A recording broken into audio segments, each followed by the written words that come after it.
So what's the body going to do with the rest? What's the liver going to do with the rest of the glucose? Well, we've got an amazing fuel depot, fuel supply. I call it the basement stores. You know what the basement stores are? They're the fat cells.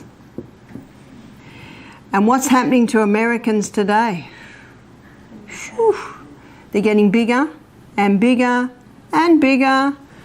When I used to visit my daughter 25 years ago, I could go to a store and buy a small size. Today I have to go to a special section called the petite section. Because 40 years ago, 50 years ago, my size was actually a normal size. It's actually not a normal size today, which is crazy, isn't it? But Australia's up equal with America here. 63% of Australians are obese or overweight. Whew. What's caused that? Here it is. It's the high carbohydrate diet. So the third place that the liver will send that excess glucose is as fat. Now what I've given you here is basic science. I might have mentioned earlier that I like to use the BHSC method: Bible, history, science and common sense. So with history, we've got the history of people who never used to eat a high carbohydrate diet because people used to make what they eat. And that all takes a long time. So what did people eat a lot of?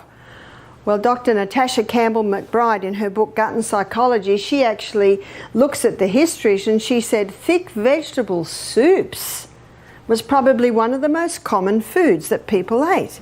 You see, the mother would, on her fuel stove, would put it in the corner, and maybe she'd throw a bone or two in there as well, especially if they didn't have a lot of money, but the vegetables are cheap. So historically, people ate, on the whole, a lot of vegetables. And let's go back to even more primitive times when there wasn't refrigeration. If an animal was killed, they would dry a lot of it. They'd have a big feast for a couple of days, but they may not eat meat again for another month. What did they eat? A lot of vegetables, roots, things that they grew.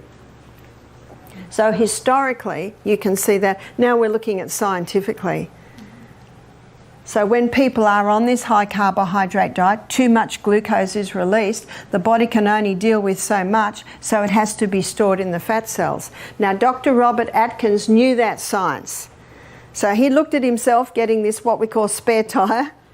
So he decided to do an experiment on himself. He decided to stop all carbohydrates. What did he eat? He ate a lot of vegetables, okay? And a lot of people don't realise that, with the exclusion of the potato. So he was eating a lot of fibre. And he knew also that the gastrointestinal tract needed to move through the next two food groups. He ate a lot of meat, butter, cream, cheese, eggs. So there was his protein. And meat, butter, cream, cheese, eggs was also supplying another food group, which was fat. Remember, he just experimented on himself. Few things happened. His weight just fell off. Why?